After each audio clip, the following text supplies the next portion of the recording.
Alright, and we're back with Metroid Zero Mission. I'm glad to inform you that this is the second part of the first session of recording. I split them into two pieces just because it was for time and effort. And oh god! Well, both these are put in post-recording. Or post-voiceover. Basically, like, if you went to your DVD, it was like the commentary, movie with commentary, this would be this. So, I kind of talk about what's exactly going on, the game itself, you know, the mechanics that are going on. I have none of those things. Readily available.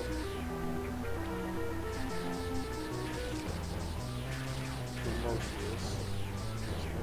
Bad.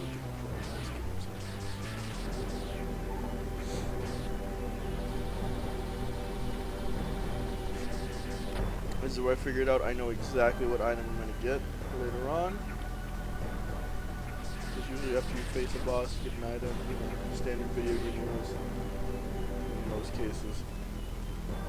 So that is a boss door. What it does is basically an extra command letting you know that there is a boss up ahead. You will see them much more throughout the rest of this video, throughout the rest of this game, and the ones coming up soon. They will be playing the Metroid.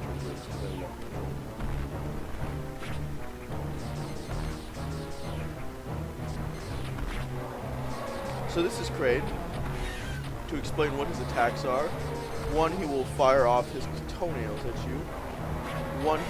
Another one is he will swipe at you with his other hand.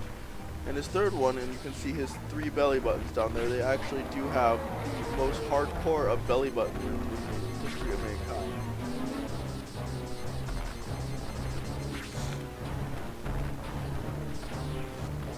This first fight doesn't go over pretty well. You're kind of wrecked and destroyed and basically a bad time. Basically you want to shoot him right in the nose from what you can see with his closed mouth. He'll open his mouth forcibly, and that's when you'll be able to see what exactly is going on. Me doing that basically yielded no point. These spiky belly button, like I said, the most hardcore belly button. And also those do block my missiles.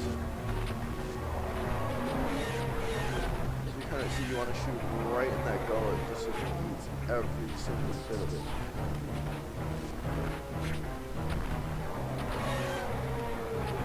There's a lot of stuff that can get in the way for this battle, so you gotta want to make sure you're doing everything you can. But swipe is incredibly dangerous. He does get a little closer as the fight progresses, making it just ever so slightly more difficult to go ahead and do this. Every time you get hit by those spike things, it's all just adding up in damage, and there aren't a lot of health drops that he gives you. So this is the first death that we go ahead and see on this boss fight. There will be another one coming up soon. I just want you guys to be prepared for that, just so you're like now, like extra Bonnie sucks at video games.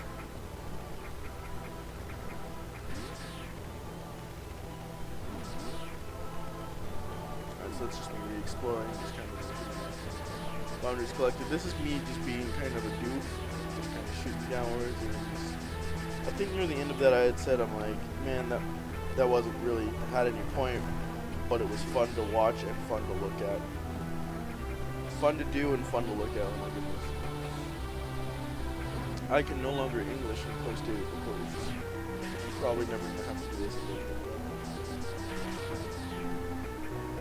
So like the work is hard, but it's really silent when I go ahead and do this, making it not nearly as entertaining, because I don't feel like I'm engaged. I feel like I'm watching a movie and I'm commentating on it. So this is a classic opportunity to go ahead and shoot him right in the mouth.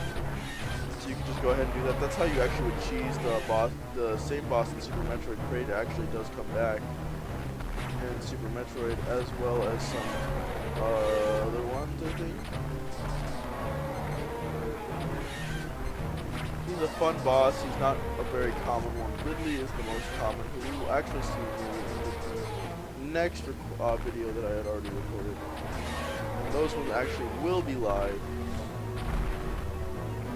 This one was just a happy accident because I had the mic go ahead and put something through the ordeal of having to watch me play a game with no sound.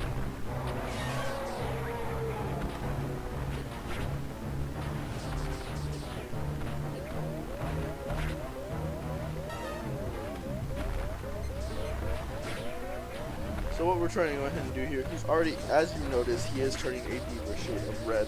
So he's getting really embarrassed and he's getting his shit kicked by Jason Samus. He's just not tolerating it. So here's what we can go ahead and do. You just kind of sit here and get all the missiles that you might need. Unfortunately, that's the part where I get killed one more time. As unfortunate as it is a normal progression in the game to go ahead and see. And we definitely want that to be still part of the game. Like I said, I never claimed to be really good at this game. I just know some stuff. I know what I'm supposed to do. I'm pretty good at figuring things out as they go. I do tend to get lost a lot. But I think you guys are bearing with me as I go ahead and do those kind of things.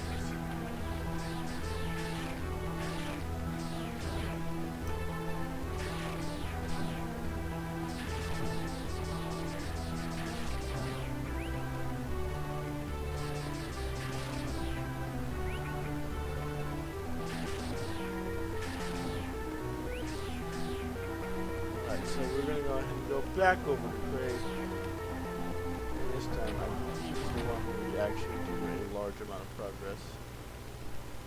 Which should be fairly decent. I'm pretty sure the third time's the charm. And this is where I actually do show some prowess.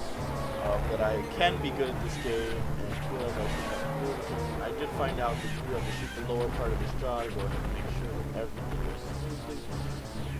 That was just a big boss.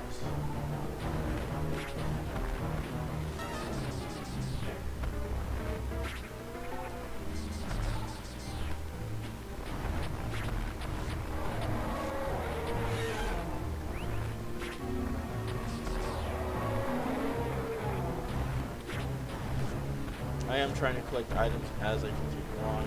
That is kind of hard to do. Jump a little early, kind of easy.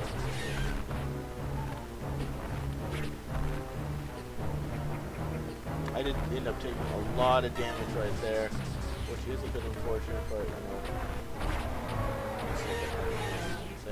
He went from like yellow to red incredibly quickly. It might have been the succession of missiles that were going on.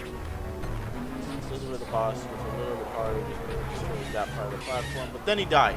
So that happened, and this takes a little bit for him to go ahead and finish up, and actually it's showing up the cutscene for like later on. When you go ahead and go to that area right there, it's showing that that boss has been defeated. That's basically what that was signifying, as this guy kind of goes, died. So this part right here normally just needs a couple little missiles, and you get a new item. And I'm just like, oh my god, it's this. It's the speed booster, which basically you need to run a certain distance before it can activate. Once it goes ahead and activates, it'll go flying you across the screen. But see, I went ahead and tried this the first time. Not really far enough, but you'll know when it is. See, those are the speed booster symbols right there. That's what those symbols were meaning. And that was the speed boost for a brief instant. We're going to go ahead and see it one more time, as it basically makes you invulnerable to everything except for you're basically slave to the terrain, and that's your only limitation. So once you go ahead and go through this part, I do make a bit of an error here, and I forget to go ahead and do what is known as a shine spark. A shine spark is when you go ahead and, while in the speed boosted state, go ahead and get yourself in a crouching position while still running. Once you go ahead and get in a crouching position, you'll stop all momentum, your body will start glowing in that kind of like speed boosty aura, and then once you go ahead and get past that point, you can actually jump, hold the up button, and you'll do a kind of rocket in a certain direction, and I'm going to display it for you right now, how not to do it. I went ahead and lost the shine spark animation, so I'm going to have to go ahead and get that reactivated. How I'm going to do that is the same process of what I just showed you. It's just I didn't quite get the jump upwards going. I kind of forget that sometimes, because shine sparking is not a skill I regularly use, because I don't play this game quite nearly as often as I should.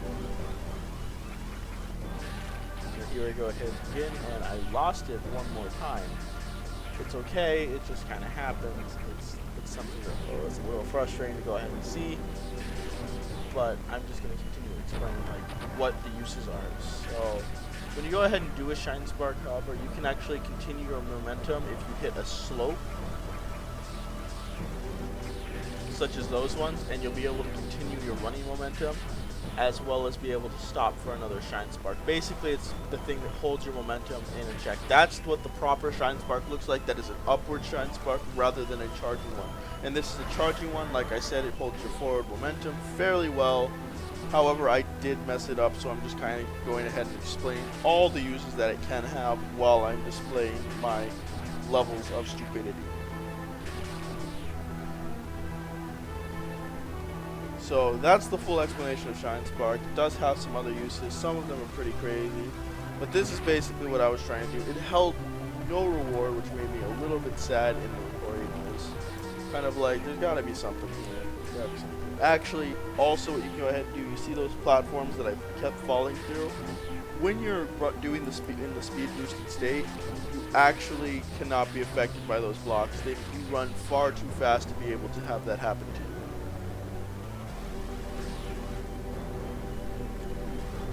My second mistake, because I actually need to get all the way up, and in realizing that, I was like crud. But you know, there actually, I will show this in display in the next video that I can get up there no problem. It was a little disappointing after I did that Shine Spark like twice. That made me more than just a little bit sad, but it was something that I definitely recovered from in the next episode. But basically, I was able to at least explain everything that I did in the actual recording of what the Shine Spark can and cannot do, and what its limitations are, and how amazing it is, because it's my favorite power-up in any Metroid series. Anytime you get the speed boost going, you feel like a monster.